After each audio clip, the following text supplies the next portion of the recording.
Hello again. This is Brian Copeland talking. Welcome to another edition of Copeland's Corner. We got a great show today. This is our year-end show. We're going to talk about some of the top stories of the year. You know, every publication, every news organization, every non-news organization actually puts out a list of the top 10, what they think are the top 10 stories or top most important ones. So I got a stack, and we're gonna go through them. John Fugelsang is here with us again. Thanks for coming back. I appreciate it, my friend. Hey, thank you very much, and thanks to my parole officer for making me. Thank you. And I want to mention your best-selling book, Separation of Church and Hate. Congratulations. Thank you so much. Is doing so. So what printing you in? 40th? We're I'm not sure. We're like in the fourth or the fifth, but I'm getting a much more pious caliber of death threat. Really, it's I'm getting death threats from the real committed Christians now, and it's amazing how much more sacred they are in the violence that they portend. So thank you. You know, it's weird. When I was thinking about when I was a kid, I don't know if they still do this, but there were these guys in the Philippines that used to go out and get crucified. Oh yeah. Am I the only one who remembers this? Yeah, no, I remember it. Yeah. Yeah. I mean, actually, the nails and the whole thing, and apparently they didn't die.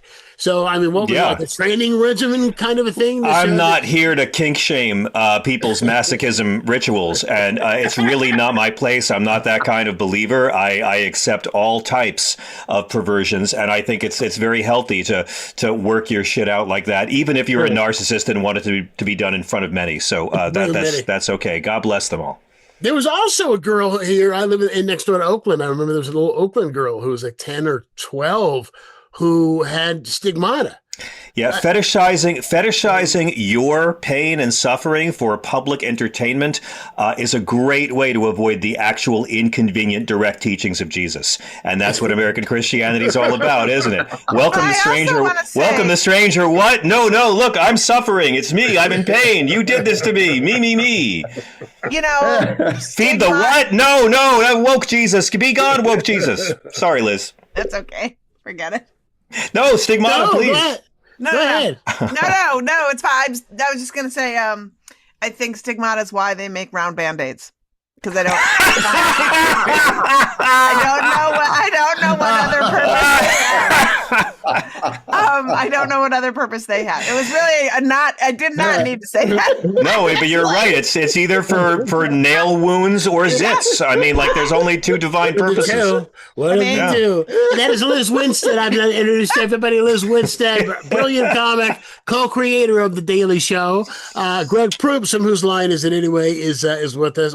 I'm happy to say irregulars. So thanks for coming back for the year-end show. Yeah, stigmata. He began the news every year. Had blood on their palms and had the blood where the crown was, was, and the whole. Can you fake that? Is there a way to fake that? Probably. I mean, probably. I mean, couldn't you just take a screwdriver to your hand and be look at me, look at Jesus? Mel Gibson metaphorically faked it for a 2.5-hour movie once, so it's okay. You know, again, romanticizing the suffering of Jesus is a great way to avoid all of those commandments about dealing with the dregs. Am I right, people? Come on, Christians. Okay, here is my question for you. Now, this is not a joke. This is not, it sounds like a joke, but it's not a joke. Mel Gibson has announced that he is making a sequel to The Passion of the Christ. Yes. How is there a sequel? That's my question. That has an ending. Well, I mean, Christ comes back. Christ comes back 3 days later, but he's aged 22 years. What's the problem, folks? Have you been crucified? It takes a toll on a guy's appearance. First, it came to the apostles. That is insane. This time it's personal. Electric boogaloo. I went and told my dad on you. In this movie, the lost art of kicking ass. In this movie, Mel Gibson's Jesus, after being tried by a Roman governor and tortured in a Roman prison and scourged by Roman soldiers and then carrying a Roman cross to the Roman execution site and being executed by Roman soldiers who hung a sign mocking his Judaism, it's Jesus comes back and wants to get revenge on the Jews. That's the Mel Gibson movie, not the Romans. They were forced. The Romans were powerless over a couple of rabbis. They were only the Roman Empire. It's the Jews that forced the Romans to do it. I learned that watching Mel's first movie. Well, you know what was really sick is that at the time, because that movie made like $300 million. Yeah. It was fortunate because it didn't cost that much. There were no names in it at all. In fact, the lead. Jesus is the name. All right, Jesus is a name. All right, if Jesus is on the marquee. It had a branding advantage, I would say, yeah. Yeah, you know what you ought to do, John, is you ought to write a Christian movie. And the reason being is because, from what I understand, that market, they make a lot of money. They cost nothing to make. Yeah. Nothing to make. And all of the faithful will come out, make some kind of a Christian movie, and that's released in 9 theaters nationwide. Yeah. And it'll gross like $70 million. I'm not joking. Designed to make white people feel good. Yeah, they have Emily in Paris. I think you could do Mary in the south of France, right? Because everybody says she took a boat to the south of France or whatever. So she gets there, she's confused, she doesn't know how to order or whatever. I will say Mel Gibson's movie is one of the best and one of the worst Jesus films. It manages both, and that's not easy because it is in Aramaic, which is fascinating. And Jim Caviezel is the first actor ever to wear colored contacts, so his Jesus wouldn't have blue eyes. Because in most Jesus movies, of the 20th century, Jesus would never have been cast as Jesus. By the way, we don't say colored anymore. Just thought I would say. Go ahead. Oh, okay. When I'm talking about contacts, okay. Okay. just My favorite's the Max von Sydow one, because in that one, Jesus is a 6'4" Swedish guy, and he makes no effort whatsoever to not have a Swedish accent. That's beautiful. And then at the moment of the crucifixion, when he's been scourged and he's just before the Roman execution area, Sidney Poitier erupts from the crowd to help him with the cross, and in kind of a guest shot, which is my favorite one. I think that's called the greatest story ever told. Yes. Yeah. Greatest story ever told. I've never seen it. Did she then come back as an exorcist? John Wayne plays a centurion. Yeah, that one. John Wayne plays a centurion in that movie in a bit of stunt casting. He plays the Roman who actually drives the nails into Jesus's hand, meaning the Jews killed him, of course. My favorite is still Jesus of Nazareth, where Robert Powell portrays Christ as a blue-eyed Shakespearean Xanax addict walking around the Holy Land. I recommend it highly. I just watched that one again. It is so good. The casting is so crazy. Much like George Harrison in the Holy Land. Oh, so much. But the casting in that movie, Ian McShane is in that movie. It's crazy. Ian McShane? Yeah, and Jesus of Nazareth. Yeah, he came on my show and he tells stories about going to the crucifixion. That makes us great. Now, my favorite Bible movie is the Ten Commandments. You have to love the Ten Commandments. Even no matter how you feel about it, as far as your faith is concerned, it's a great movie. Yeah, I'm going with Jesus Christ Superstar. Where's your God now, Moses? Huh? Where's your God now? That was his first film. He had been blacklisted. Edward G. Robinson had been blacklisted, and it was like a favor that Cecil DeMille put him in it to try to help him revive his career. But where's the Moses now? Say nah. Hey, where's the deliverer now? Nah. So let it be written. So let it be done. Noted famous Jew Charlton Heston as well. I love that movie very much. Love Yvonne DiCarlo and Charlton Heston as the Jews, and John Carradine. I will say that the film Noah with Russell Crowe is the greatest Bible movie for people on shrooms. Darren Aronofsky made a Noah film, and that totally carries that category. I feel like Noah. I don't need a whole movie about Noah. Oh, it's great. Anthony Hopkins shows up. The animals were good. Oh no, they made it an action. They made it Noah Beyond Thunderdome. It's really worth seeing. So the waters are probably. He's a religious fanatic in the film. I mean, there's a lot going on in this movie. Okay, here's my question. This is not before we're way off. We've hijacked the entire theme. I'm so glad. Yeah, this is my 10 favorite Bible films of 2025 that were released before 2025. No, but here's my question. When you go and you see a movie that is based on other source material, especially a book, something that you happen to be very familiar with, you always compare the two. You always talk about where they messed up and where the book was better. I wonder how that goes for people with the Bible. Because they have to take liberties, or when you're making a Bible picture, can you take liberties since everyone knows the story in the book? Well, they take liberties when they're just form religions. Thank you. I think they're fine with it. I feel like they're really, really good about any liberty. Liberty University took all the liberties, So yes, I feel like you're fine. Yeah. They When you realize that being mean to gay people and criminalizing abortion have nothing to do with anything Jesus talked about, those liberties have been taken for quite some time. Yeah. That's the movie I always wanted to write. Is Jesus coming back right now? And nobody knows who he is, and nobody believes him, and how he would be treated with the same teachings. Well, he's supposed to come back. And so he comes back. Brian, his name was Charlie Kirk. I really think that you didn't even recognize the Savior. Yeah. I mean, I can understand. Charlie Kirk, we cannot. Have you heard that song? No. Oh, it sounds so good. No. Okay. There is this Charlie Kirk anthem, and then people have done like exercise videos to it, and and it is unbelievable. It's like unreal. Yeah. I've just been digging Erica Kirk's wardrobe, man. I didn't know there was that many Christian leather pants and glitter tops available at whatever store they go to, Forever 32 or whatever.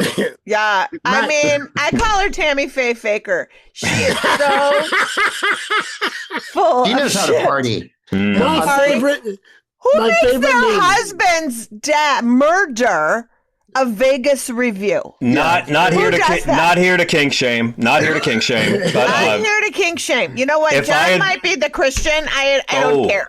Listen, I can understand why you wouldn't have recognized Charlie Kirk as Jesus, because he did this really interesting thing this time. He adopted a set of principles that were what theologians call the exact fucking opposite of everything Jesus talks about in Matthew, Mark, Luke, and John. They finally got like 100% Christ free. They sucked the woke out of it. And now it's just for conservative Christians to have power and be mean to marginalized groups and feel good about themselves. And Erica Kirk is a lady who's really, really feeling very good about herself. Well, all right. Well, let me bring this up. And actually, these are a couple of the stories that were in here. Erica Kirk, CBS is talking about bringing back The Talk with her as the lead anchor on it, and they're talking about putting Marjorie Taylor Greene on The View. Yeah. That wouldn't surprise me at all. That wouldn't surprise me a bit. Because her one appearance where she came off as sane was very, very popular and very, very well received by their audience. And they were looking to make some changes. That's great. I'm so glad for ABC and Disney. Constantly, this fickle nature of people.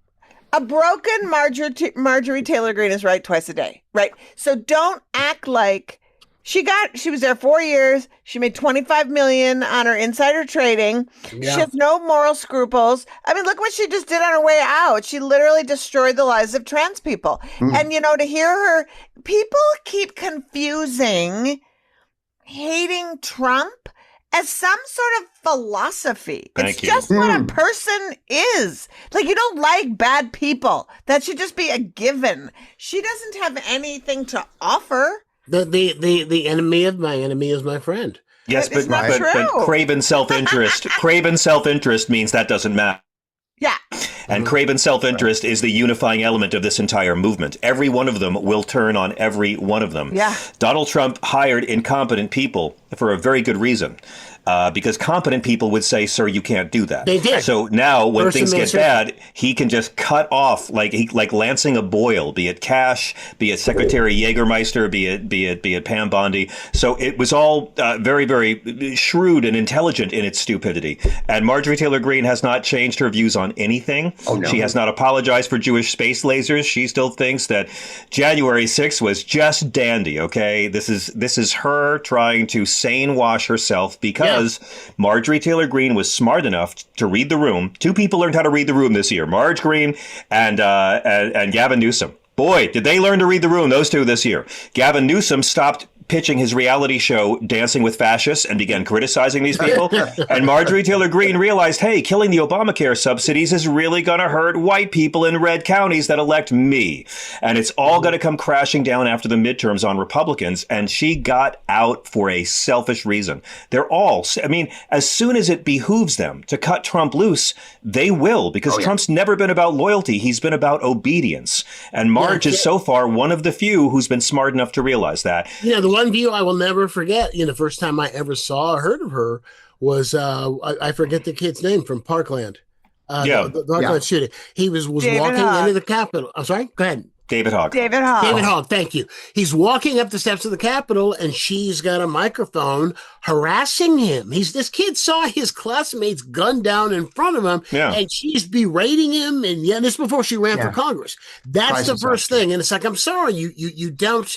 There is no conversion from that. And I know that's not very Christian. I should forgive her for that behavior. No, there could be a conversion from that. I mean, look, their favorite, we can get off of this, but like their favorite racist to attack is who? Robert Byrd, right? Who was in the, he was a hardcore racist Klansman. And then when the Democratic Party changed and became the party of civil rights, and all the racists left the Democratic Party and went to the other place. That's right. Robert Byrd was the one who changed, and he became a liberal, and he embraced civil rights, and he fought for civil rights. He opposed the Iraq War. He voted for Obamacare. He voted for social safety nets time and again. And when he died, he was honored in death by the NAACP. That's the one racist conservatives are. Did you know Hillary and her mentor Joe Biden and his friend Robert Byrd? They're the only racist they've been groomed to hate is the racist who stopped being racist and was honored in death by the NAACP. And that's something Charlie Kirk's never going to get. Charlie Kirk is never going to get to have a black friend. He's never going to have a gay friend. Charlie Kirk is never going to get the chance to grow and become a less awful, corrosive person because yet another white guy with a gun. The thing that makes me the most sick is that I've heard this more than once, and you probably heard it as well. Those who were saying that he is that Charlie Kirk is the Martin Luther King of the 21st century. Oh, kittens. Yeah, if Martin Luther King was a racist who liked violence and public executions, it'd be right on. Right on. Well, I do know this, that in my will, I've put a clause for Jennifer to have a pyrotechnic budget because I just don't want it. I don't want it to be sad. You know what? I want to. Yeah. We're going to bring back Great White. They're going to do a gig. That's awesome. Yeah. It's going to be fun, I think. You want it to be a moment of ebullience and joy, really. And think about all the great things Charlie said. Like right before he died, he said black people were responsible for gun violence. That's and then right. the white ones shot him in the neck. Last words. So it's that kind of keen insight that we really, and by doing this, I just. Well, and have y'all noticed, and this is the part that I find fascinating because our media is such trash that they don't ever dig. You don't even have to dig. It's not digging. It's just simply challenging something, right? Do a follow-up question or challenge the statement that's made. And so this litany of Charlie Kirk is on college campuses spreading the good news and doing all this stuff. And there's hours of compilation footage of him saying horribly racist, sexist, Islamophobic, transphobic, homophobic things.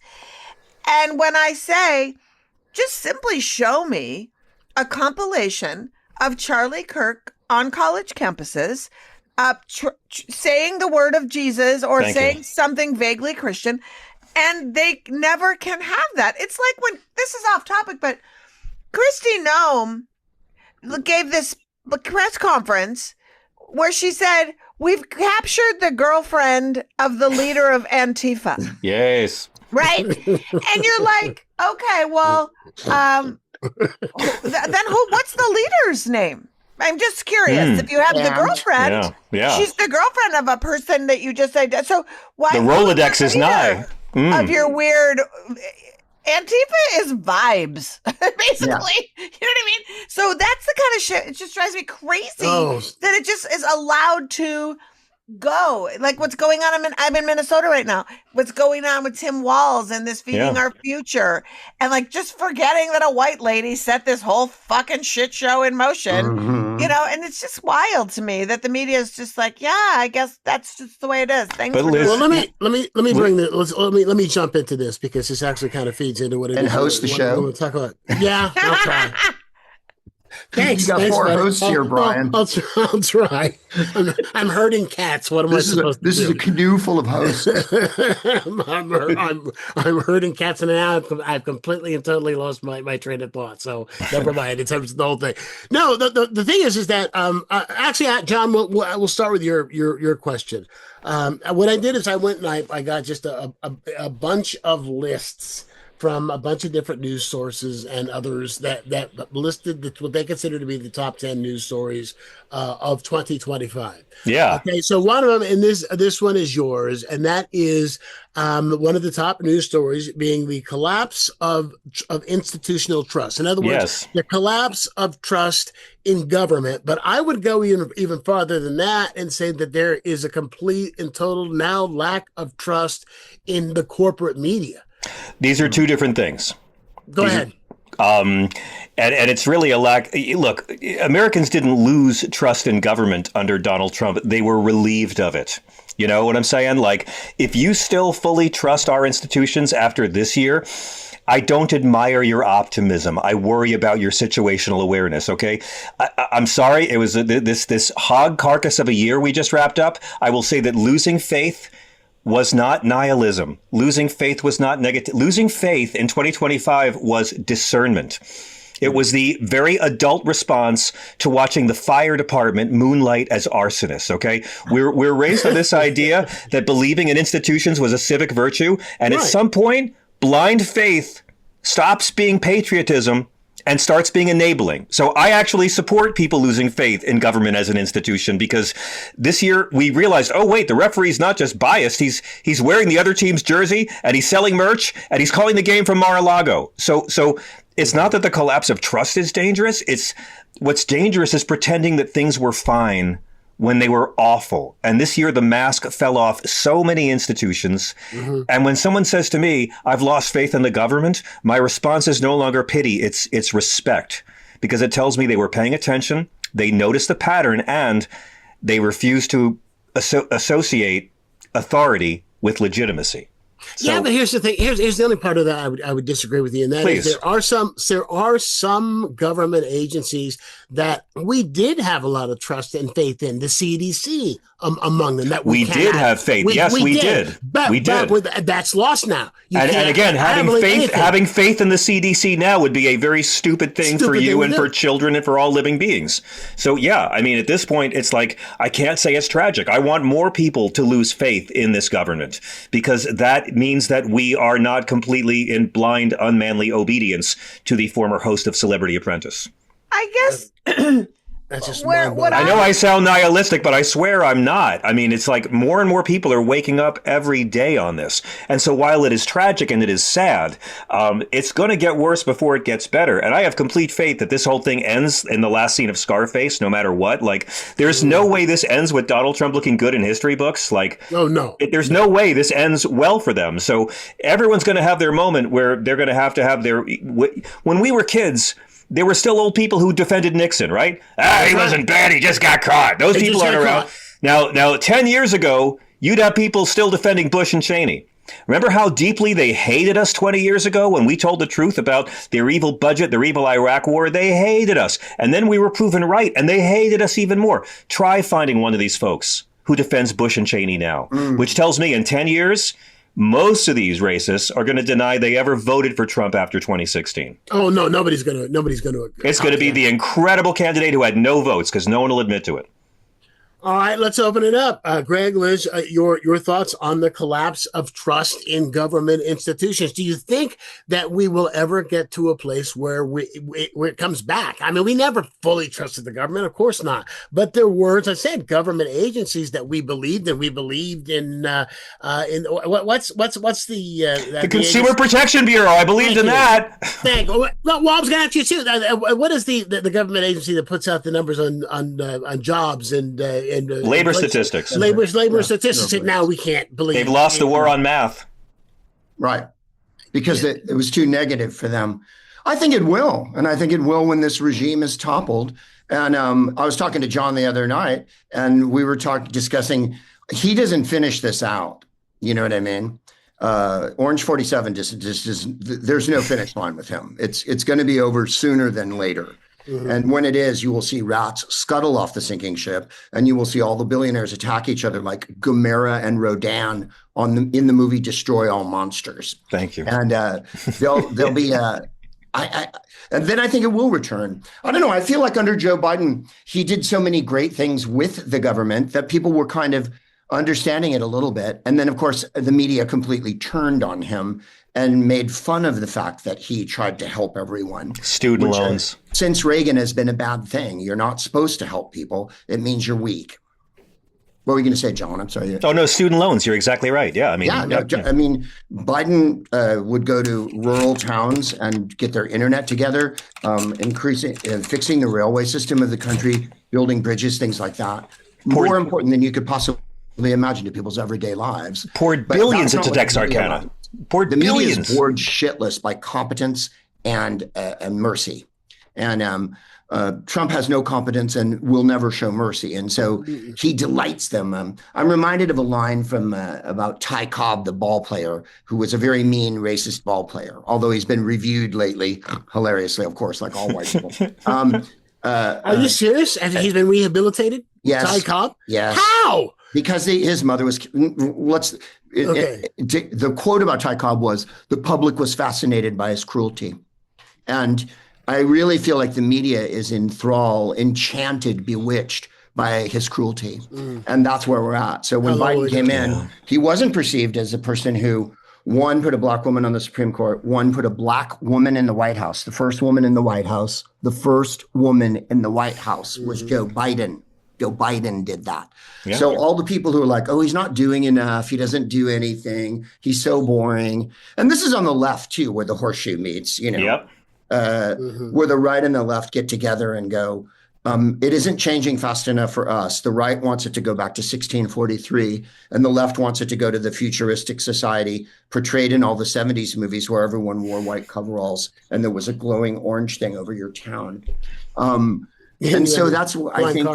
That's where the problem is a lot of the time with them. They're able to convince. Media is almost aimed directly at individuals now and the things that they want to believe in. When we were little kids, and we're all around the same age, I'm just going to gather here. Yeah, we are. I didn't think that having 3 news channels and 3 white anchors was the answer to everything. On the other hand, we were all presented with the same set of facts, and we were all expected to believe that they were facts because they were on the news. And we didn't have there was always they're lying about Vietnam, they're lying about this, they're always lying. But now you don't have that anymore. There's a free fall. Charlie Kirk is the next Martin Luther King. It's something that someone can say in a void, empty of any reality, only their reality. And I think that's where some of the trust in public institutions has disappeared down that vortex. When you make, what did you call him, Secretary Jägermeister? When you make an alcoholic the Secretary of Defense, when you make a psychopath who sounds like he's gargling bucolic acid the head of the health department, then I think you're going to end up with a little bit of lack of trust. When you put competent people back, I think the public will come rushing back and want to trust a new government that has people that actually respond to what they're talking about and know what it is that they're doing. Yeah. I mean, I think I think the ingredient for that to be successful, because I agree, but what I think it's only going to work if the people finally understand they will get the government they fight for and they work for and they pay attention for, right? And I think we're seeing more of that. But I think what frustrates me sometimes in which is why I started Abortion Access Front was, if you ask people to take to the streets and you don't give them actions that are some things that they can do every day that they can incorporate into their lives, then they get fatigue from that, right? And so for people to understand, you don't cower from your racist uncle at Thanksgiving. Yeah. You say, you might not change their mind, but you say, my life is made up of people of all faiths and color and religion and everything. And when you say that to me, you are attacking me. And it's really hurtful. And if you only knew the people I knew, in fact, I wouldn't bring them to our holiday because I wouldn't want them to feel bad hearing you say those things because you think they're right. Yeah. And that may be bad, but that's what white people, you can't just be Black Lives Matter in the streets and then behind closed doors with your family, be the quiet person who just lets Uncle Racist Face go off. Yeah. So, I think that. And you don't need to fight. We are the government. We are our government. Mm-hmm. And so, it's incumbent upon us to, because I also believe that we don't have, I don't believe the Republican Party's coming back. Mm-mm. I believe that the opposition. I don't think so either. I believe that the opposition is the factions within, and this isn't even really opposition, but the factions within the Democratic Party are going to have to work it out as to where we're at, right? Because right-leaning Democrats are basically Republicans of 1984. They are those people. And so I think that that's going to be where we go and where we debate. And I have faith that we can find common ground, because I've seen Ilhan Omar come together with Mikey Sherrill when Mikey Sherrill was in, so I've seen that. So I think that we have to stop wondering how we're going to make those Republicans vote for us, or those manosphere people, or whoever the fuck Chuck Schumer thinks we need to be focusing on, because I need him to just kind of calm down a little bit, because we're moving on, and your glasses are down. So I think that I welcome everybody within the Democratic Party so we can hash it out. Because there is a set of facts and there is a set of basic principles. And so it's kind of how are we going to get the money out of, how are we not going to take corporate money from oil companies? We all believe climate change exists. Isn't the point to try to fix it? How do we fix it should be the fight, not whether or not these things are real. See, that was another one of the top stories of the year, is that this is 2025 is the second hottest year on record in the history of the world. The second hottest year on record. How do you continue to deny that when you see the carnage and the level of the, I mean, we always had hurricanes and floods and those kind of things, but not like we do now. Maybe there were that's always what Trump wildfires. Means. Maybe that's what Trump means when he said we're the hottest country.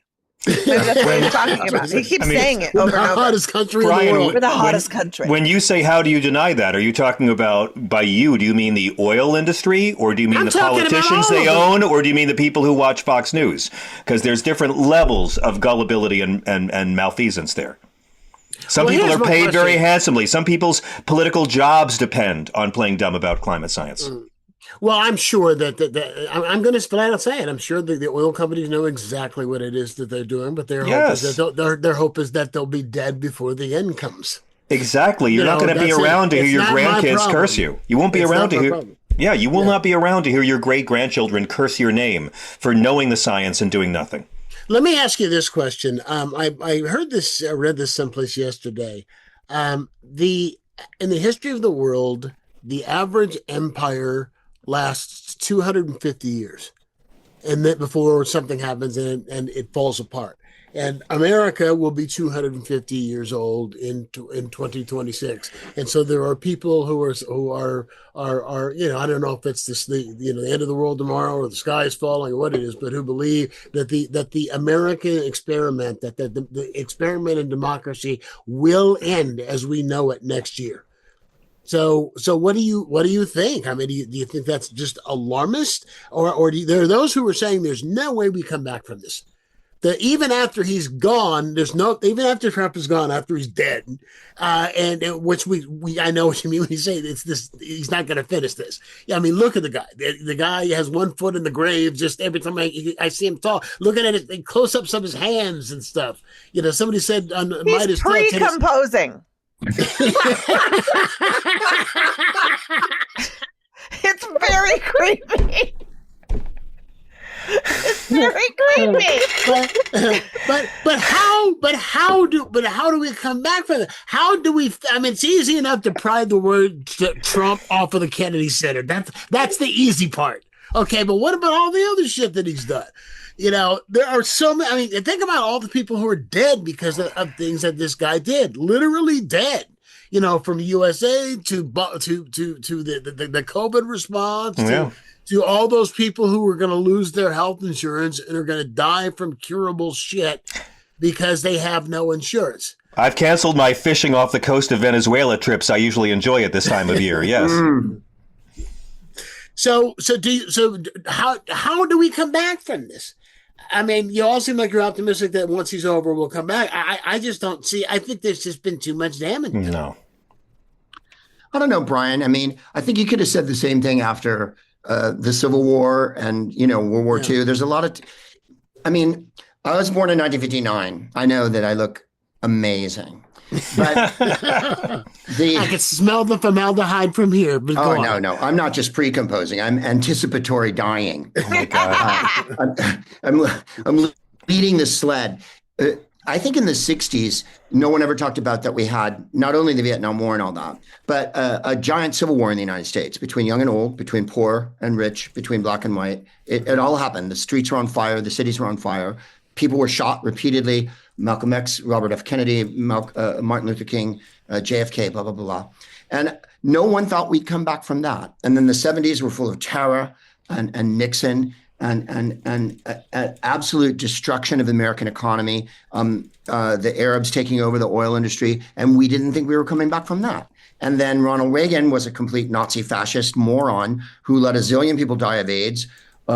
Many of whom are from my generation or older. And as Fran Lebowitz put, were all the good looking, sexy, smart people. That's who died of AIDS. Everyone that was a dancer, singer, artist, author. And we didn't think we were coming back from that. So I'm really, if I sound like Joe Biden, I don't even mind. I don't think you can count us out. I agree with you that it's more heinous than it's ever been, because not only is the leader of the free world a Russian tool and a psychopath, and may I say, a gibbering moron.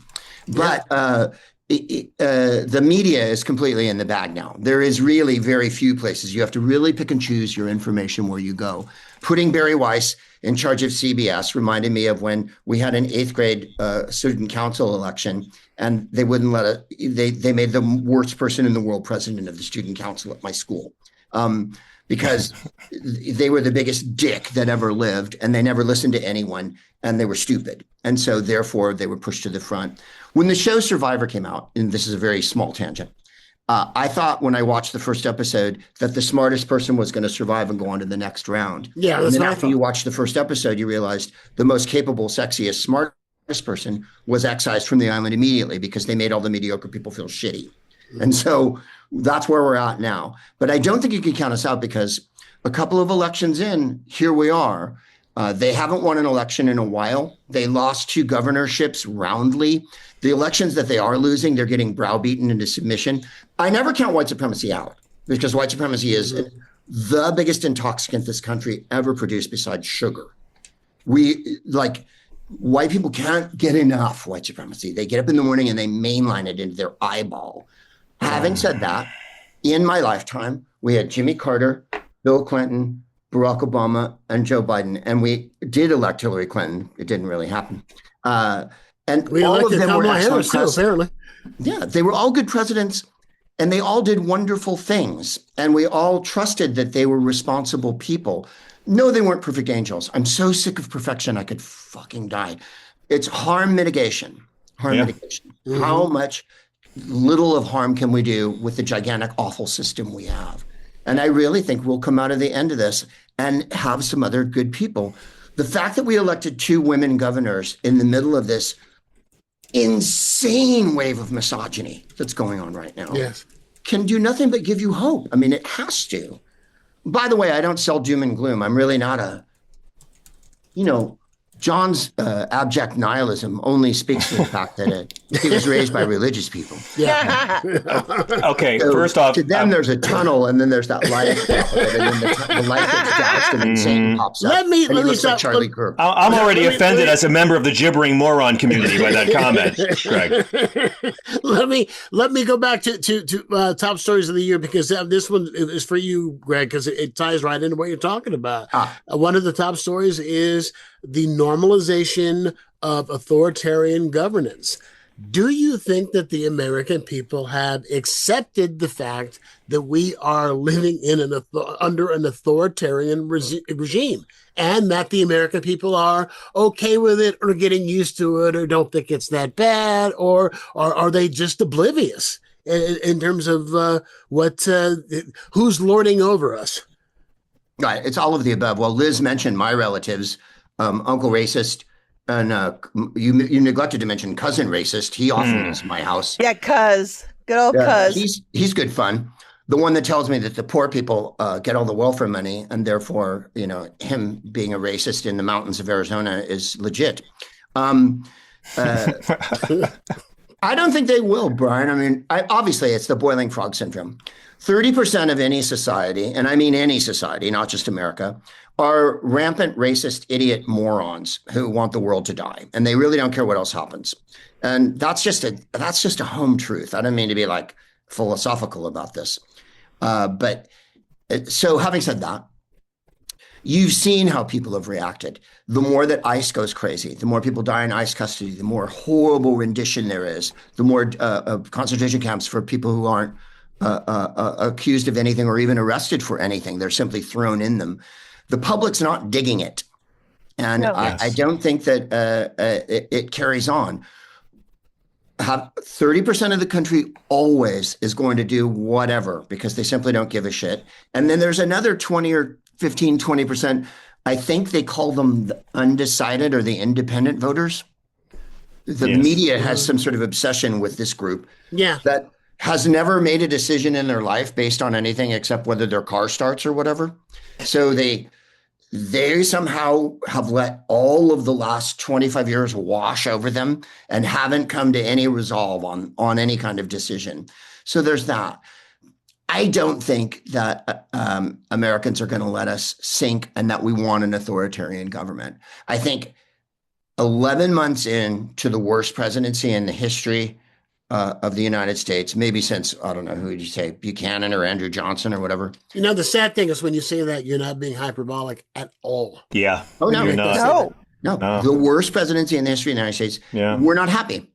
The country's not happy. The media can cheerlead all they want. The media can pretend Charlie Kirk was some venerated people. By the way, I'm a podcaster, and I was, as popular as Charlie Kirk at one point with my podcast, and I didn't realize you were going to get a state fucking funeral with rock bands and shit when podcasters. Did he have another position? We are Greggy Proops. Right? So to answer your question, and I'd like to open the floor to my nihilist and anti-racist, I don't think we accept an authoritarian government. Yeah, it's happened in a million places, but let's look at the places where they overthrew it. For instance, recently, you've seen Poland take back the reins. You saw England put the brakes on it. You saw France put the brakes on it. There's been a lot of countries around the world, South Korea, South Africa, that had complete Nazis running the show. They dumped them. They got rid of them. A bunch of the countries even did that crazy thing of putting them in jail. That's right. That's right. So it can go happen. Honduras. Right? Yeah. We're not the only country in the world, and often we feel like we are because we're caught up in our tragedy right now. No, we're on an island right now. We're by ourselves. We are no longer the leaders of the world. No, that's the sad part to me, and also watching him suck Russia as a man bag and osculate it so fervently is one of the most revolting things I've ever seen in my life. I love when people go, Reagan would turn over in his grave.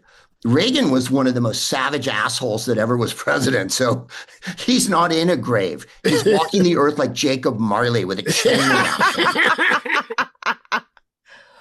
I just feel like it's always been this 1/3, 1/3, 1/3. In the Revolutionary War, 1/3 of us were conservative, loyal to the crown. 1/3 of us were revolutionaries. 1/3 didn't care and didn't want to hear about it.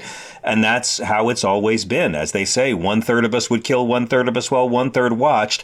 And our political system is such that 1/3, the most uninformed, uninterested, not paying attention to anything, are the most desirable people in the world to draw over to your 1/3. So we'll see $1 billion spent every 4 years by 2/3 to get the apathetic, dumb 1/3 to come over and play. And, we thought the world was over under Bush and Cheney.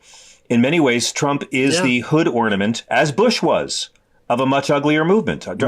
Trump is in many ways the hood ornament on the car that crashes into the moon. Bush was Lincoln.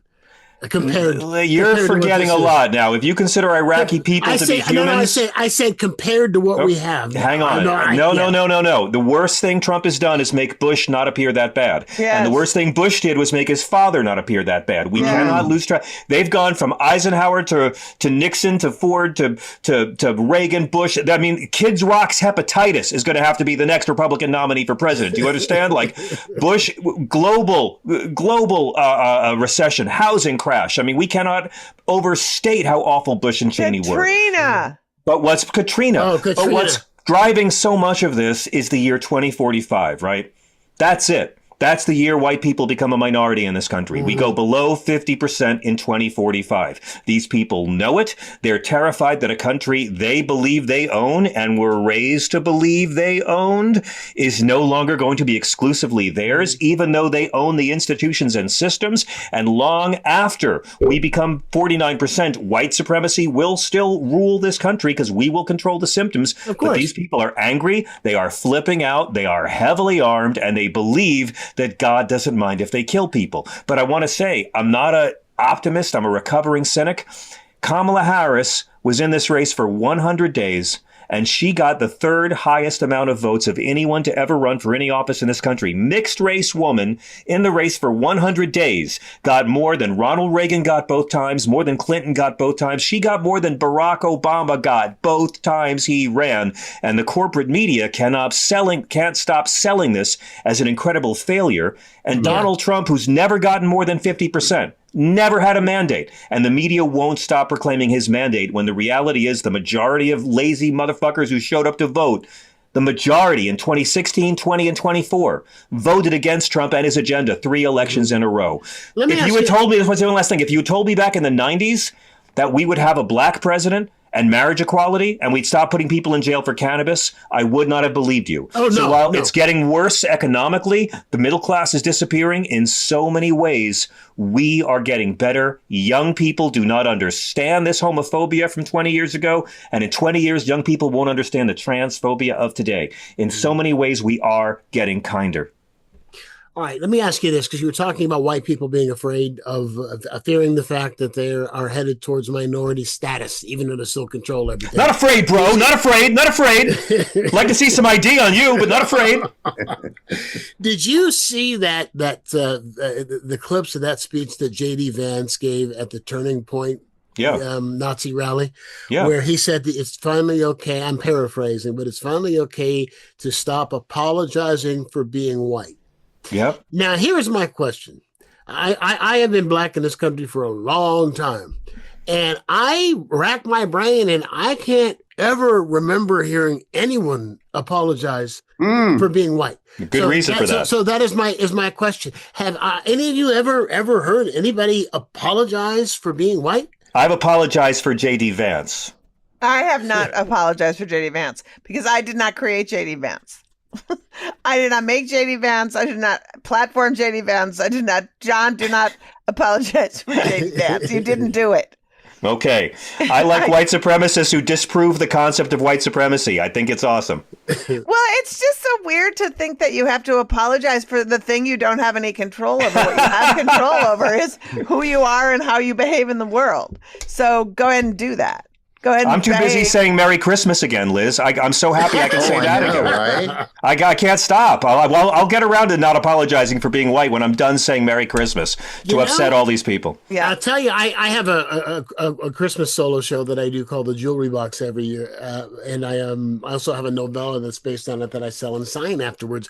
And I over the past probably 5-10 years, I've been doing about 12 years this show.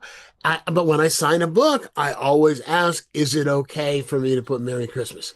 Because of the fact is I'm worried somebody is going to flip out over the fact that I've done that. I mean, you're being courteous. You're being courteous. Santa Claus is me and 3 at the age of 3. It's sitting on Santa Claus's lap as the cover, but I still feel that I need to ask. Because you're loving. You're a loving person. I don't want anybody to be pissed off. Liz, I think that whole Merry Christmas thing, like, who was pissed? It's all victimhood. It was all made up. It's all fundamentalist victimhood. No, of course it is. No one ever said being mad that somebody said happy birthday and it wasn't your birthday, but like, I don't even understand it. If you don't celebrate Christmas, then, you know. You understand white grievance. Care? You understand white grievance, Liz. You know how these people have to be victims. I just don't indulge it. The irony is, Happy Holidays is so much more Christ-like and Christian than Merry Christmas, because Happy Holidays, you're extending goodwill and love to people outside of your tribe, like Jesus keeps telling you to do, and not just wishing good times to my little club. They don't believe in anything Jesus talked about. They are conservative Christian supremacists. They fight for conservative Christian power. And a big part of fundamentalism of all religions, fundamentalist Islam too, perpetual victimhood, because that justifies cruelty. So I had to apologize for being what? No. But again, when gay people got marriage, that's the breakdown of the heterosexual family system. No, it's not. Someone else getting what you have doesn't mean you lost something.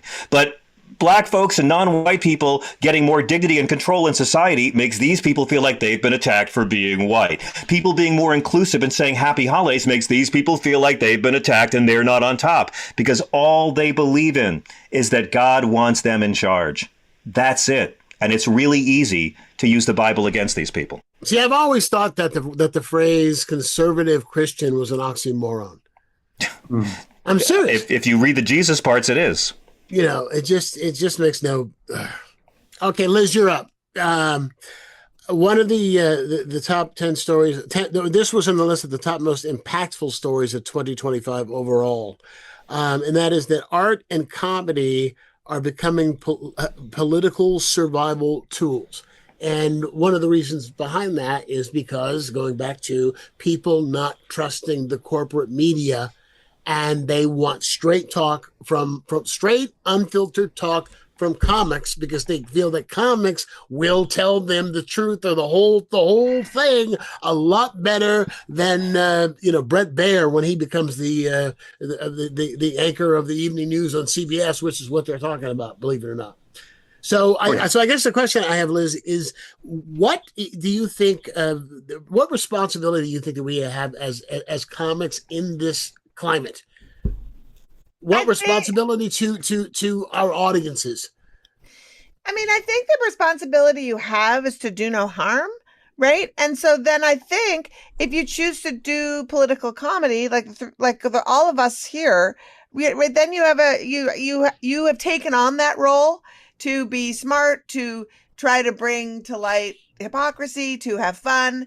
I would say maybe your responsibility is not to perform at the Riyadh Comedy Festival. That's something you could not do, right? And to hear these excuses of why people are trying. I saw Chappelle, and everyone's like, he made a point about nobody talking about the genocide in Israel, but Khashoggi killed. I was like, dude, they're both awful. Like, stop acting like they oh my God. So anyway, I feel like with comedy,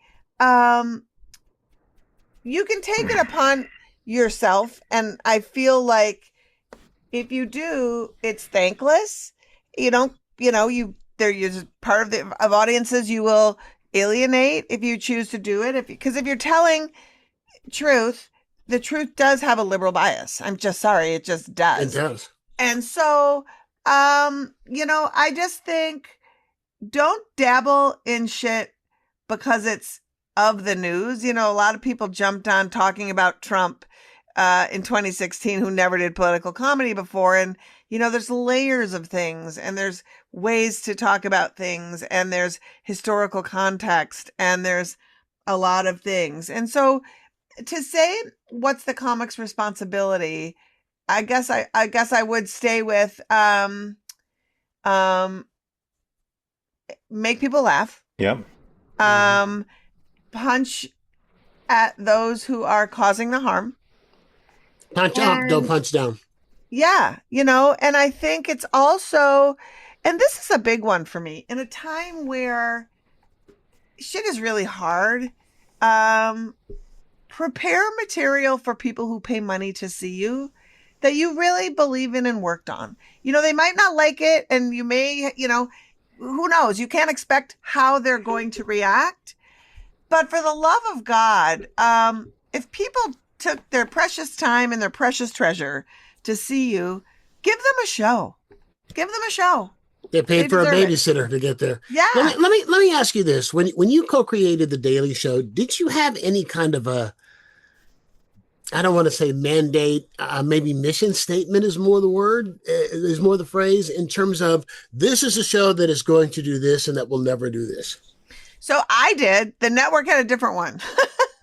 So what was yours? What was yours? My mission statement was the news is a willing participant in promoting what the government is doing. So we should do a show that holds the news and the media as accountable as we do newsmakers. And that's why it looked the way it did. And that's why, when we launched it, the tool of a host we had before Jon Stewart, everybody was a character, right? Craig was a character. The correspondents were a character. There was nobody that was sort of the voice of the viewer. And so it was more like the Colbert Show than it was the Daily Show. And that was by design so that everybody could bring not only a buffoonish character or just jokes about the news, but could capture sort of the vapidness of what we did. Most of the writers came from news. Most of the correspondents, a lot of people came from news and they were disgruntled news people. And so we had some comedy writers, but it was really people who knew how to make that look and energy and feel and bring that too. So my mandate was create the environment that a viewer is reminded they should be skeptical of the information they get.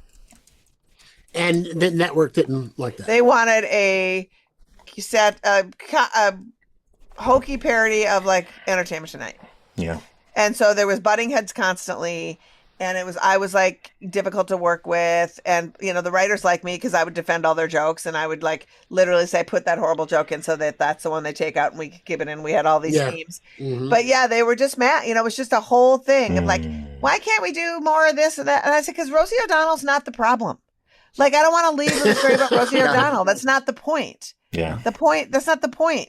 And also you, and I said to them, and I remember having this conversation where I was like, this show is sort of this weird anomaly on your entertainment network. Pissing off people in Hollywood is not what you want to be doing. You're going to need them for other things. So why should we be making fun of celebrities when we could be making fun, again, punching up, of politicians and media people and corporate garbage people, and putting it out there on a platter and taking on the beloved institutions that we can no longer trust. That was my plan. Let me bring Greg into this. All right. So what responsibility do you think that we have besides, because when I think of it, our responsibility or mine, because I've been a political comic my entire career, is that it's to speak truth to power. Which is actually getting harder to do. Mm-hmm. I don't know if I think I've told you guys, I've got a show that I started in 2019 that's called The Great American Shit Show. And what it is monologues on life in the Trump era. And everywhere I go with it, it sells out. I do drop-ins with it.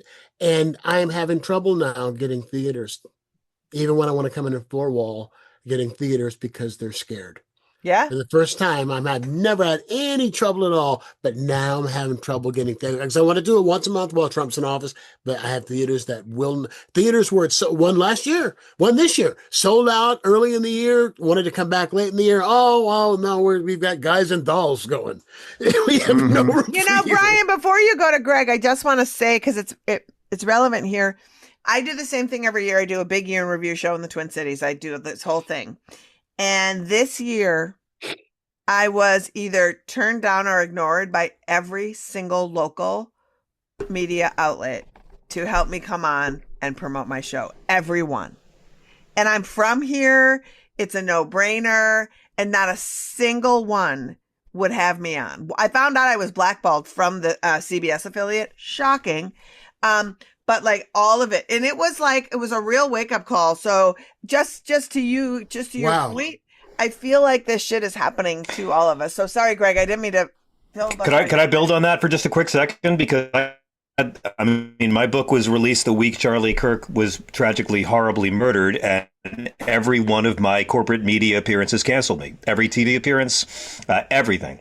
And I wrote a book about how to take down Christian nationalism using nonviolence, humor in the Bible, and after that, it got a little easier. But like no conservative media would book it. Very little, like one or two shows at MS, nothing at CNN, beyond the stuff I normally do as a panelist. And yet we still made the New York Times bestseller list for 7 weeks because independent media, between Sirius XM Progress and then podcasts like your excellent, deeply sexy show, Brian.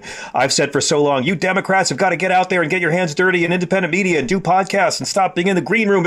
And I realized I've got to do it myself. And so I hoard myself for months, so, doing as many shows as I could.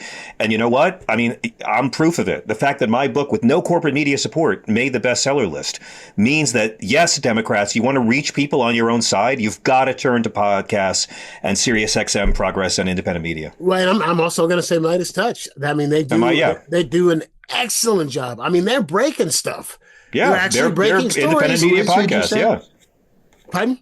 Who did you say, Brian? They're independent media. Midas Touch. The Midas Touch. Yeah. They are an entire network. You just like what we do. I don't mean in terms of content, but in terms of being available on YouTube or available wherever you get your podcasts. But they They do a show that's an hour and 20 minutes or something in the mornings, and then they do updates, 3 or 4 updates. They have many different shows. They've got several different shows. They've got reporters who are digging into stories, news people, and they're breaking shit and talking about shit that the corporate media isn't. But I will tell you, the last straw for me in terms of the corporate media side, even before Barry, took over at CBS, you probably heard this story. John Oliver made this a national story.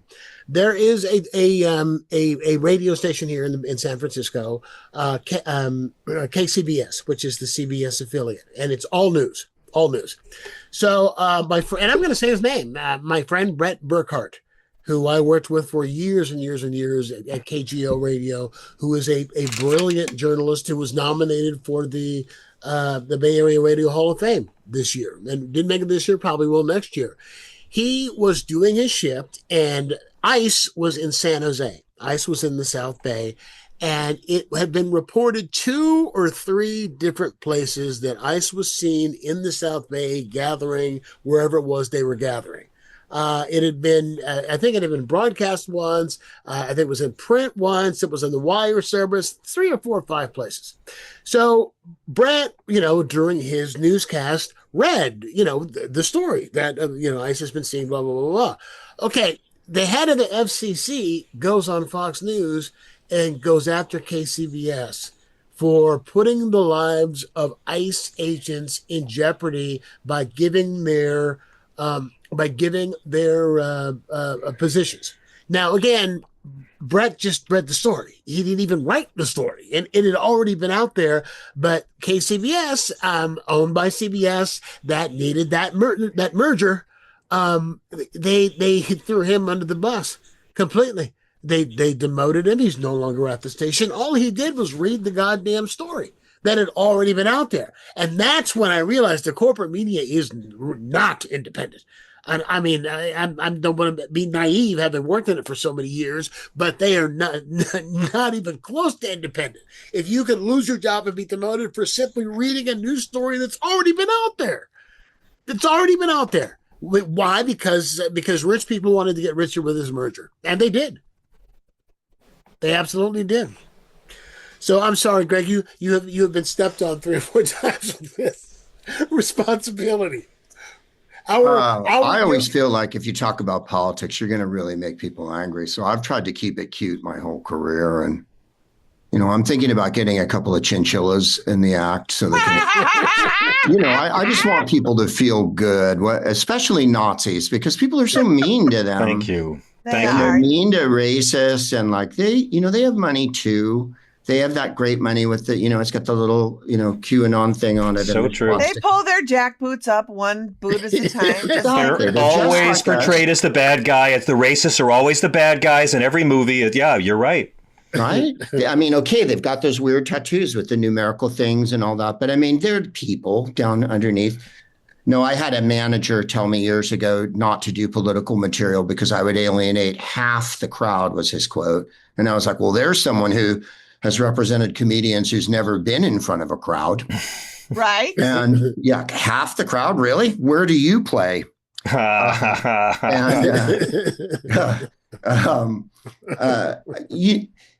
then I'm reminded, because of this, of a joke that Peter Cook, the genius British satirist, once said. Someone asked him much the same question. Do you think that comedy can change people's minds politically? And he said, of course. Look what the Weimar Cabaret did in stopping Hitler. And so, oh my God. I think that we have to, and we can't be Tony Hinchcliffe, and we can't be Shane Gillis, or just to name the big offenders, or even Chappelle or Burr, let's be honest, who really suck some fascist weenie and haven't been called out for it. Well, Greg, you remember, I'm sorry.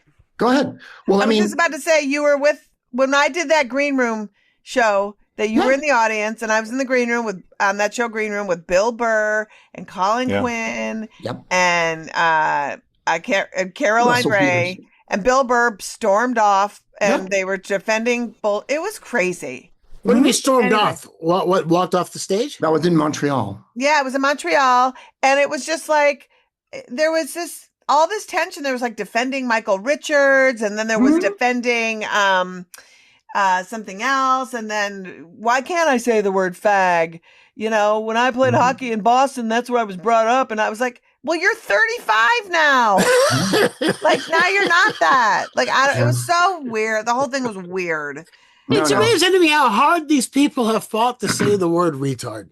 Yeah. Yeah, I mean, really? That's the struggle is real, man. The struggle is real. That's the arc of history. You get to say that. We're all in the third grade now. Again, all of a sudden. It's comforting to know that all of them would lack the manhood to ever say that word at the Special Olympics, because they know it's a shitty, dehumanizing slur for punks. So they'll say it, but they know it's bad, because if you wouldn't say it at the Special Olympics, then you already know the kind of man you've chosen to be. Sure, it's super naughty. Oh, no, Liz, well, I remember that night.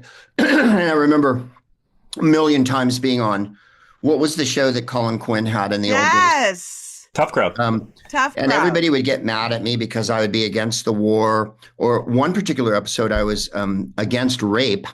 And that got, I believe, Nick DiPaolo jump down your throat? Oh, God. Yeah, this was the stupidest show we'd ever done. Are you serious? I was asserting that. In any case, the problem with being comedians, and we're all comedians here, is that we have a select crowd, and we've cultivated our crowd, and we try to appeal to a crowd.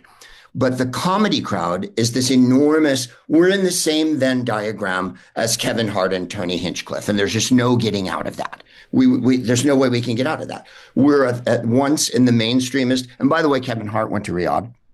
Yes. Yeah. Hello, and didn't have to answer shit for it. Yeah. And then Burr was his usual, hey, fuck you, I do what I want, I'm defensive, and America does bad things too, which is like the greatest defense of all time, right? But most comedy, a lot of comedy, and Liz, you worked with Comedy Central, where I believe this was brewed up in a laboratory in the mid 80s. It was aimed at hetero frat dude rapey jerks. And it's part of the reason I could never get anyone cool to come and see me do comedy, because they equated comedy with that. My girlfriend's so fat.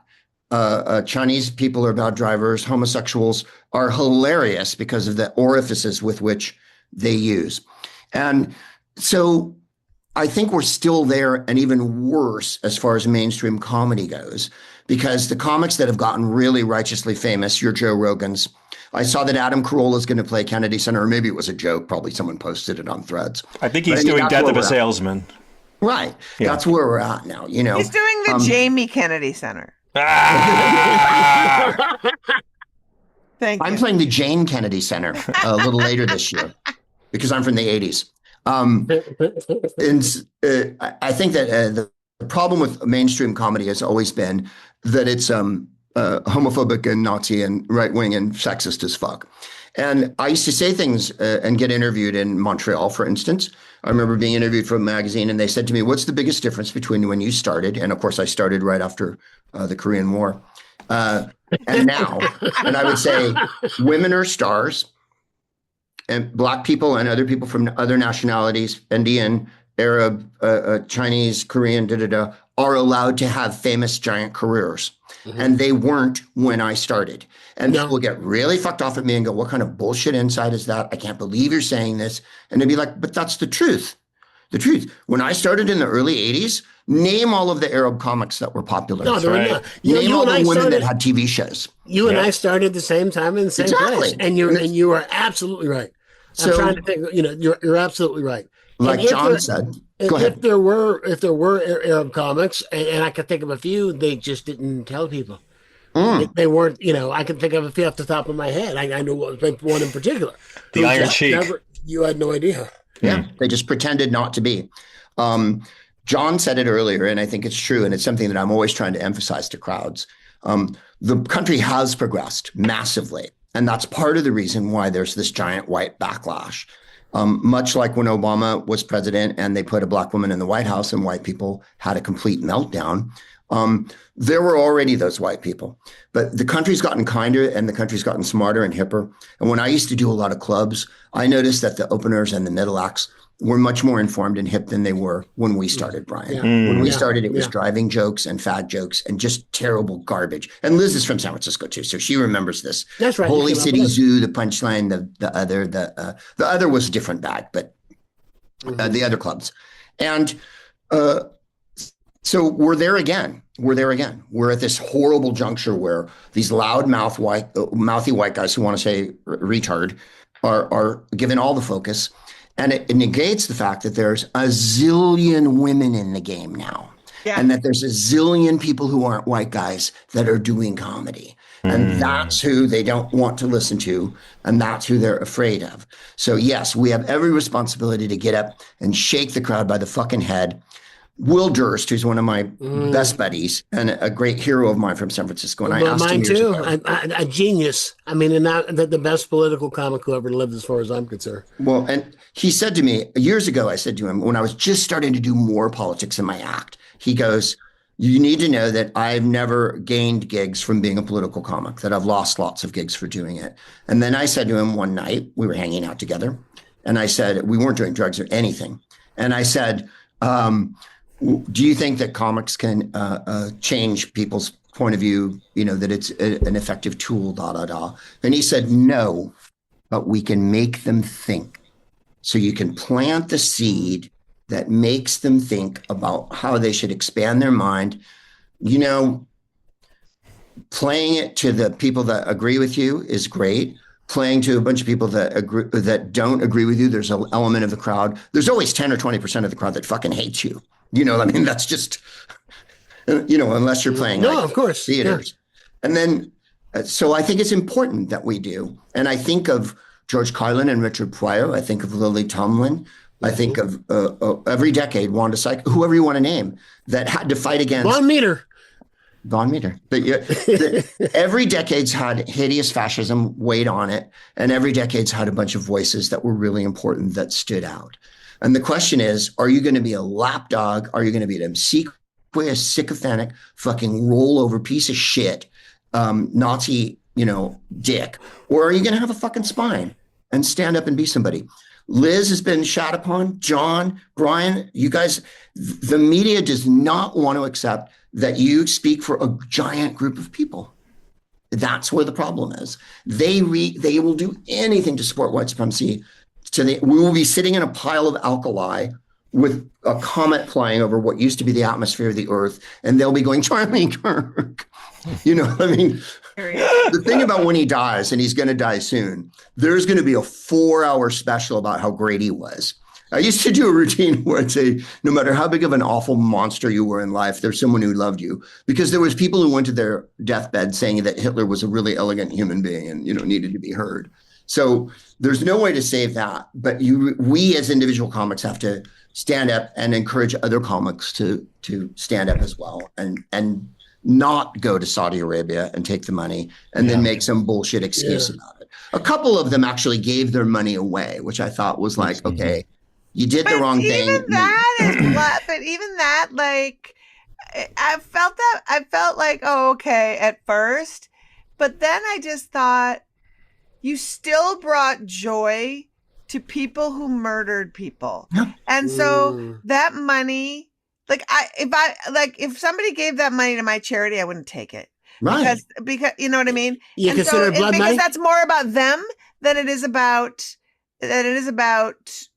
doing it. They didn't do it to give the money away. They give the money away because they got flack for doing it. Exactly. But like, you know, I'm willing to believe that Jessica Kirson didn't necessarily know, right? And Didn't she necessarily cared know what. that connecting the dots about the Saudis and Jamal Khashoggi and that they had just she's not an idiot, John. Okay, don't do well, that. what I'm saying is that's an example of someone who took the money and then for whatever reason chose to do the right thing and denounced it and gave it back. Yeah, she did, but again, she cared enough to do it. There are other comics far wealthier than her who did not make that choice and just gave people the finger. She at least made an acknowledgement, and I have to respect that more than somebody else who didn't need this money in the first place. How much money are we talking about? $1 million. Anybody know? 50,000. A lot of money. Some people An got obscene paid. amount. It depends on who you are. The women got paid less. Yes. Or And offered I'm less. guessing that the big headliners got probably a couple million. It's like 1.3 per show, I think, or 1.6 per show. And the others got 6 figures, 5 figures. So it was an obscene amount of money. Wow. But if at this point, after having watched everything you've watched for the last 20 years, and people are always saying things like, oh, comics must be so intelligent. And it's like, I haven't found that. I find that a lot of comics are intelligent, but I don't find that all of them are intelligent. It's like saying actors are really sympathetic humans. You know, it's not really that true. It allows them to crawl under the skin of their characters. Now, we're part of society, you know. I mean, they always want to lump us, say all comics this, that, but it's like we're as diverse as any other group in this society. If you could make that decision to do that and take that money after all that's happened and knowing what you know, then you've made an active decision. I couldn't. Now, mind you, I'm sure, let me be your manager, and the offer comes across my desk. Brian, it's 2.5, man, for 2 fucking nights. All you got to do is go there for 5. No one's going to know. No one's going to show, you know. I know. I mean, you know how this and then every night, but it's not worth it to feel that awkward every 9/11 to me. No. Right? But I mean, you know the conversation they had with their fucking management. Yeah. You know we got new bad guys for every 9/11 now. Right? I mean, it's crazy. And by the way, everybody at the time that Riyadh thing happened were like, oh, it's going to be a big black mark on them. Have you noticed that? Not really in particular. All right, Nothing let me ask you is guys a black mark. They're all everybody's back. nothing. Whoever did Having anything cops terrible. beaten for a lie can get you the White House again. Mm-hmm. I was reading something the other day that Michael Richards is making a comeback and making jokes about what got him in trouble, about throwing the N-word out at black patrons at the Laugh Factory. And he's trying to rationalize it, and he's actually getting booked. Oh, sure. He's the black, you know, he's actually being, I guess he's no longer blackballed and no longer blackballed everywhere because nobody remembers it probably. How long ago was that? 20 years ago, maybe? Oh, yeah. The South Park episode is great. You ever seen the South Park episode that they did? Where Randy Marsh is on Wheel of Fortune and it's N blank GGERS, and the clue is people who annoy you. And he said the obvious thing, and the real word was naggers. It was an A.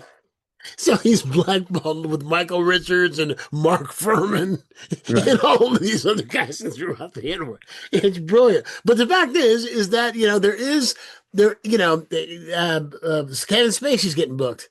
You know, Kevin, you know, there is no lifelong blacklist, practically no matter what it is. The market will decide in one way or another. For some, there will be. There's some guys who aren't going to be employable again. And again, for a lot of this, it's not so much about being blackballed or canceled. It's about, can I still be famous? You know, Yeah. there's a lot of these guys that were disgraced who can still go out there and have a life and contribute to their community and have a job. They want to be celebrities again. And it's not the same as being canceled. Yeah.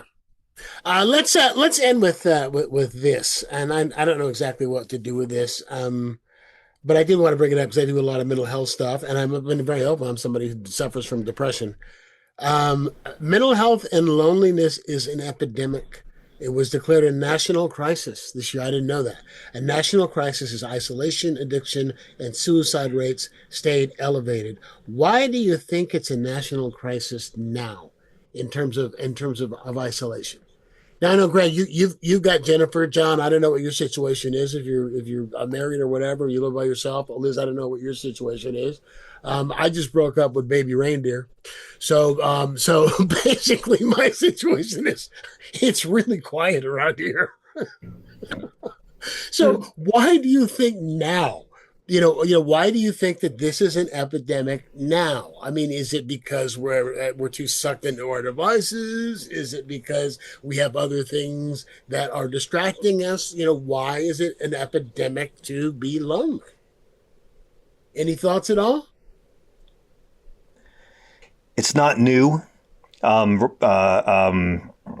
Robert Putnam wrote the book Bowling Alone 20 years ago about how we used to be a nation of joiners. We used to have bowling alleys. We used to have things we did as communities. We used to have much higher religious involvement. We used to have a greater sense of community. Kids in sports teams, people with their neighborhood bar, their local, whatever their thing was they belonged to. And over the years, we don't do that. Bowling Alone, hence the title. It's easy to blame the internet for this. It's easy to blame the fact that you used to have to go out to buy porn in a store and be in public, and now you don't. You can just stay home with your trench coat all day long. There are many reasons for it, but I don't think it's new.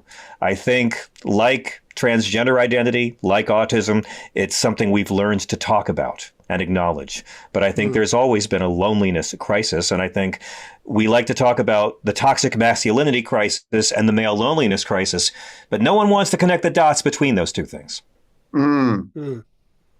I saw something I'm struggling with. Rob Reiner and his wife Michelle were friends of mine, and we were working on a project together. But I've known him for over 20 years, so it's been very difficult. One of the last interviews that he did promoting This Is Spinal Tap 2 was with your buddy Bill Maher, Greg. And one of the things he talked about is that when All in the Family was number one for five years, it was number one. And on any given, I think it was Saturday night it ran, any given Saturday night, they had a viewership of 50 million plus people. So on Monday, people would go to work and they had this shared communal experience. Did you hear what Archie said? My favorite part of the show was this. And now we can't do that. Now, if I want to talk to you about a show, you're going to say, "Well, no, stop. No, I'm binging it. I'm not there yet." Not that episode yet. But it's like things like that made us a community. I think that I guess that maybe that's part of it. That's one of the things.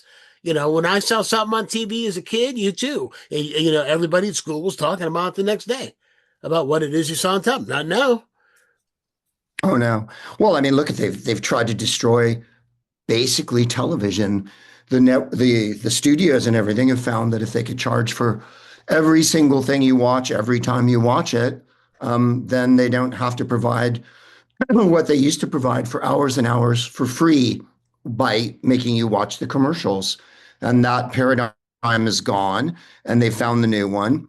And now every 2 seconds I get an ad telling me that if I don't want to watch something with ads in it, I can subscribe to a higher level on the streaming service that I'm on. And then it doesn't come in when the internet doesn't work that well, whereas the TV worked all the time and you just turned it on and off. Yeah, I'm old, and I'm cranky. I find solace in that I go all over the United States. I'm in a comedy group. All right, I'm in an improv group, but we go all over the United States, and we literally play every single state, all 50 states. There was something on Threads the other day, which is Mark Zuckerberg's. When he's not wearing his Meta glasses, he has something that's like Twitter but without any content, and he and someone posted, how many of these cities have you been to? And it was a list of like 25 cities. And of course I'd been to all of them, like a million times. And people would go like 3, 4, 2. So people aren't traveling the way a comic does. Where are you going with this, Greg? Everywhere we go, I go out and I eat and I talk to people and I buy things in stores and I walk around and stuff like that. Only white people, but I do it. And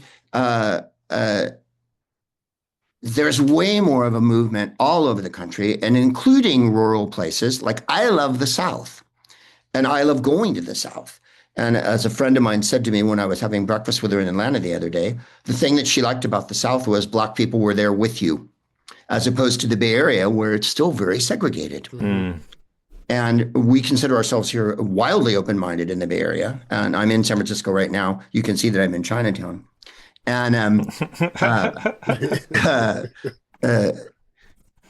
that artisanal everything has taken over, even in rural America. Yeah. Second and third and fourth tier cities that no one would have gone to before are in the game because Portland and Denver have priced themselves out of the business. The second and third tier cities of 25 years ago that you would have moved to, Charlotte or what's the one I'm trying to think of in North Carolina, the capital? Asheville. Asheville, for instance, Asheville's booming and has an alternative scene, little hip restaurants, artsy places. You see artists have moved to all these towns and put up shop because they can afford to. They can't live in Brooklyn. Yeah. Nobody, Liz can, but not all of us can live in Brooklyn. You can't live in Harlem now. Right. I know, but I bought a Brooklyn 100 years ago. Yeah, no, you bought it a long time ago. Exactly, you were prescient. But I'm saying, and we do our little show, and we have a big discussion, not all the time, but sometimes, about the philosophy of what we're doing. We're there to relieve people, and we're there to be clowns. And we literally do jump on top of each other and sit on each other's face and shit for an hour and a half. We're doing improv. We sing, we tumble, and we cavort. And we slip some political jokes in, but it's not a stand-up show, so we can't hammer the crowd to death with our point of view. And the crowd that comes to see us isn't there for that. They're there to forget the fucking world for an hour and a half. So what I'm getting at is we get 1,200, 1,500 people 110 times a year in every city across the United States, in little places too, Stroudsburg, Pennsylvania, Hattiesburg, Mississippi, right? And people come out. And that, to me, saves me. That's my sense of community. The fact that people want to see live performing. Mind you, we're a known quantity. Because we've been around since time began, and Whose Line started when the earth was a swirling ball of metal, they know us. And so they want us to be the clowns that they love. But they still come out. They have to pay for a babysitter. They got to park. They got to eat an overpriced meal. All the things that you have to do to come out. It's a fucking hassle. It really is. I feel like the depression that you're talking about is extant. And like John said, it was never not there. My father was the most depressed person in the world. And not only being a depressed person, he imbued depression into everyone that he met, including my entire family. And so that's nothing new. But I do believe that people really do want little handmade things. They don't want to be on their phone all the fucking time. And that this last year has driven everyone over the goddamn edge. Yeah. We've all been on our phone like we were mainlining morphine into our tongue. Yep. Yep. And for a change, people want intercourse, social fucking intercourse. The reason why John's show is so popular is people want to listen to intelligent people talk about intelligent things. The reason why Liz can go around the country and foment the fucking feminist bullshit dissent that she does is that people believe that it's valid and they want it. You know what I mean? Mm-hmm. So having said that everyone's really depressed is true. But on the other hand, I think people are pining and yearning to have that connection. Yeah. Comics connect on a way that no other people can. We wish we were musicians because musicians connect on an elemental level, and we can't connect on an elemental level other than with the rhythm of what we're saying, but we can connect on an emotional and intellectual level. And I think that that's where the depression stops. You have to be a fucking clown for sanity. Yeah. Yeah. That is a brilliant analysis. Well, thank you. I'm not kidding. That was a brilliant I analysis. hadn't thought about it before, but since John brought it up, and just to button that, Greg, the simple act of, and it really goes for the four of us on this call, especially, and anybody who's doing political comedy, like, we bring like-minded people together, which, look, I get so annoyed when people say, aren't you preaching to the choir? I'm like, fuck you. Do you go to a fish market and go, why don't you sell steak here? I understand, right? So, Yes. to gather people together, right? And they are all of a sudden in a community, in a room, and if it's 300 or 1,000 people, and they look around and they see Nancy from work, or they see the neighbor down the street. And so the simple act, and it's like I've said it to Greg, and like when we do our abortion comment, go around the country, it's like, just do your act. People are gathering, and they're excited that people feel the same way they do, and they're going to hear a bunch of different things, but that getting people out of their phones and together, and that energy of you are on the moral high ground. You have that. You're reminded of that. Nice. And so that's another thing that I think is really important. That's why I love doing the shit shows, because it is 500 people who I'm preaching to, who are in the choir. But that's what the best feeling in the world is to know I'm not going to bum.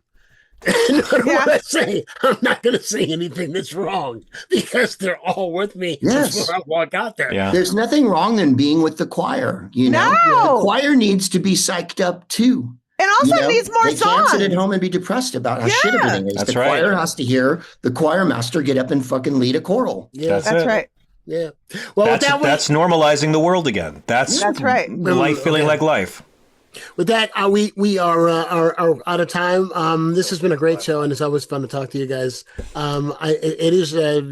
This is going to air. It's going to drop tomorrow on New Year's Eve. So, any gigs anybody wants to plug? Liz, are you? I got a show. It's sold out, but so it's good bragging. I'm bragging. No, but follow Abortion Access Front. Follow me. To find out how you can laugh your way to the revolution and through the fascism. And in the show notes, by the way, everybody's contact and websites, URLs, and everything will be there. Greg, you any place? Making an album tomorrow night. Punchline San Francisco, two shows. Awesome. Jackie Cation and Daya Lakshmarianan are opening for me. So you're getting a bunch of headliners all at once. And then I'm back on the road with the Who's Line guys. We were in Seattle in January, and then all over the country the rest of the goddamn year. And that's whoslive.com. Gary Anthony Williams, Jeff Davis, Joel Murray, Laura Hall, Ryan Stiles, and me. Fun. It's a great show. John? Everybody should go see Greg in San Francisco. I didn't know Daya was doing your opening and Jackie. My God, what a great lineup. That is a great lineup. And listen to Greg's... I concocted it because I don't like having men open for me. I don't want three men on stage. It drives me crazy. I know the feeling. Everyone should listen to Greg's concocted improvised album from last New Year's Eve, too. I have a book out called Separation of Church and Hate, A Sane Person's Guide to Taking Back the Bible from Fundamentalist, Fascist, and Flock-Fleecing Frauds, designed for atheists and believers, whoever has to deal with one of these Christian nationalist mutts. I'm on SiriusXM Progress 5 nights a week, and I have a podcast with my name and a Substack that is not called The Fugal Sack, and all the socials, but you have to be able to spell my last name. Brian, thank you so much for having us. Oh, I appreciate you doing it. Let me throw my quick plug out. If you are in the Bay Area, I am producing and hosting a show that is called Lighten Up for New Year's Eve, and it is at the Castro Valley Performing Arts Center in Castro Valley, California. So a beautiful 500-seat room. Come on down. It's a cavalcade of comics. Some of the Bay Area's funny. So I got about seven or eight on the bill. And our old pal and Guy's doing it. This year. Yeah, and Guy's going to be on the bill this year. So come on out, briancopeland.com. You can go to and find out all the other stuff. I got a new book coming out and lots of other things. So John Fugelsang, Greg Proops, Liz Winstead, thank you both. Thank you. I really appreciate you guys all taking the time to do this. Happy New Year, all of you. Love you so much. Thank you so much. Things to do, so thank you. Thanks. Happy New Year. Love you. So honored to be with this lineup. Thank you all. Cheers. All right. Well, with that, I want to say Happy New Year. I want to say do us a favor and make sure you like, make sure you subscribe, and make sure that you tell your friends about us. And I'll check you out next week. Until then, be kind to your neighbor. Be nice where you live. Peace. Bye, guys.